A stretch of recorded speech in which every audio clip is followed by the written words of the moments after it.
Hello ಎಲ್ರಿಗೂ ನಮಸ್ಕಾರ. ಎಲ್ಲರೂ ಚೆನ್ನಾಗಿದ್ದೀರಾ ಅಂತ ಅನ್ಕೊಂಡಿದ್ದೀನಿ. ವೆಲ್ಕಮ್ ಟು ನನ್ನ ಮನೆ ವ್ಲಾಗ್. ಇವತ್ತು ನಾವು ಶಾಪಿಂಗ್ ಹೋಗ್ತಾ ಇದ್ವಿ, ಹಾಗಾಗಿ get ready with me shoot ಮಾಡಿದೆ. ಆ್ಯಂಡ್ ನನಗೆ ಏನೇನು ತೊಗೊಳ್ಬೇಕಿತ್ತು ಅದೆಲ್ಲ ತೊಗೊಂಡಿದ್ದೀನಿ. ನೆಕ್ಸ್ಟ್ ವಿಡಿಯೋದಲ್ಲಿ ಅದನ್ನು ತೋರಿಸ್ತೀನಿ. ಇಲ್ಲಿ ನಾನು ಜುಡಿಯೋಯಿಂದ ತಂದಿರುವಂಥ ಪ್ಯಾಂಟ್ ಜೊತೆಗೆ ಟಿ ಶರ್ಟ್ನ ಹಾಕೊಂಡು ನನ್ನ ಬೇಸಿಕ್ ಮೇಕಪ್ ರೂಟೀನ್ ಏನಿದೆ, Kajal, blush and lipstick and ಯಾವುದೆಲ್ಲ ಪ್ರಾಡಕ್ಟ್ಸ್ನ ಬಳಸಿದ್ದೀನಿ ಅದು ಟ್ಯಾಗ್ ಲಿಸ್ಟಲ್ಲಿ ಟ್ಯಾಗ್ ಮಾಡಿರ್ತೀನಿ. ನೀವು ಚೆಕ್ ಮಾಡಿ, ಯಾಕಂದರೆ ತುಂಬ ಚೆನ್ನಾಗಿ ಕಮೆಂಟ್ಸಲ್ಲಿ ಕೇಳ್ತಿರ್ತೀರಾ ಯಾವ ಶೇಡು ಏನು ಅಂದ್ಬಿಟ್ಟು.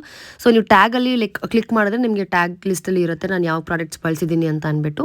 ಆ್ಯಂಡ್ ನೆಕ್ಸ್ಟ್ ರೆಡಿ ಆಗಿಬಿಟ್ಟು ಹೇರ್ ಸ್ವಲ್ಪ ಸ್ಟ್ರೇಟಿಂಗ್ ಮಾಡಿಕೊಂಡು ಬಾಡಿಯಲ್ಲಿ ಅಪ್ಲೈ ಮಾಡಿ, ಬಾಡಿ ಪರ್ಫ್ಯೂಮ್ ಅಪ್ಲೈ ಮಾಡಿ, ಅಲ್ಲಿಂದ ಅರ್ಪಿತಾ ಬಂದು ಅಲ್ಲಿಂದ ಹೊರಟ್ವಿ ನಾವು ಶಾಪಿಂಗಿಗೆ ಅಂದ್ಬಿಟ್ಟು. ಫಸ್ಟ್ ಹೋಗಿದ್ದೆ ಮಂತ್ರಿ ಮಾಲ್ಗೆ. ಆ್ಯಂಡ್ ಏನು ತೊಗೊಂಡ್ವಿ ಆ್ಯಂಡ್ ಏನು ನನಗೆ ಅರ್ಪಿತಾ ಕೊಡಿಸೋದು ನೆಕ್ಸ್ಟ್ ವ್ಲಾಗಲ್ಲಿ ತೋರಿಸ್ತೀನಿ. ಆ್ಯಂಡ್ ನನ್ನ ಮೊಬೈಲ್ ಈ ಥರ ಆಗಿತ್ತು, ಸೊ ಹಾಗಾಗಿ ಐಕೆರಿಗೆ ಹೋಗ್ಬಿಟ್ಟು ಸ್ವಲ್ಪ ಸರಿ ಮಾಡಿಸ್ಕೊಂಡು ಬಂದ್ವಿ. ಆ್ಯಂಡ್ ಫ್ರೀಯಾಗಿ ಮಾಡಿಕೊಟ್ರು ಗೊತ್ತಾ, ಖುಷಿಯಾಗಿಬಿಡ್ತು ನನಗೆ. ಆ್ಯಂಡ್ ಅಲ್ಲಿಂದ ಮತ್ತೆ ಮಲ್ಲೇಶ್ವರಮಿಗೆ ಬಂದ್ವಿ. ಆ್ಯಂಡ್ ನಮ್ಮಪ್ಪ ಚಿಕನ್ ಕೇಳಿದ್ರು ಅಂತ ವಾಪಸ್ ಬಂದ್ವಿ. ಅಷ್ಟರಲ್ಲಿ ಅರ್ಪಿತನ ಫೋಟೋ ನೋಡಿ ಎಷ್ಟು ಚೆನ್ನಾಗಿದೆ ಬ್ಯಾನರಲ್ಲಿ. ಆ್ಯಂಡ್ ಕೆಳಗಡೆ ಅರ್ಪಿತಾ, ಮೇಲೆ ಅರ್ಪಿತನ ಬ್ಯಾನರ್ ಚೆನ್ನಾಗಿದೆ ಅಲ್ವಾ. ಆ್ಯಂಡ್ ಅಲ್ಲಿಂದ ಏನಾಯ್ತು ಅಂತ ಕೇಳಿಸ್ಕೊಳ್ಳಿ. ಆರ್ಡರ್ ಮಾಡಿದಾಳೆ ಆಯ್ತಾ, ಅಪ್ಪಾಜಿಗೆ ಚಿಕನ್ ಆರ್ಡರ್ ಮಾಡಿದಾಳೆ. ಜ್ಯೂಸ್ ಕುಡಿದ್ಲು, ಶಿಸ್ತಾಗಿ ಆಟ ಹಿಡ್ಕೊಂಡು ಜಾಡು ಬದ್ಲು ಚಿಕನ್ ಅಲ್ಲಿ ಬೇಟ ಇದೆ ಅಂಗಡಿಯಲ್ಲಿಂದ. ಸೊ ಇದು ಕತೆ, ಚಿಕನ್ನ ಮರ್ತು ಬಂದ್ಬಿಟ್ಟಿದೆ. ಆ್ಯಂಡ್ ಮತ್ತೆ ಹೋಗಿ ತೊಗೊಂಬರೋದಾಯಿತು. ಆ್ಯಂಡ್ ನೆಕ್ಸ್ಟ್ ನಾನು ಏನೇನು ಪರ್ಚೇಸ್ ಮಾಡಿದ್ದೀನಿ ನೆಕ್ಸ್ಟ್ ವ್ಲಾಗಲ್ಲಿ ತೋರಿಸ್ತೀನಿ. ಸೊ ಇಷ್ಟೇ. ಓಕೆ ಬಾಯ್.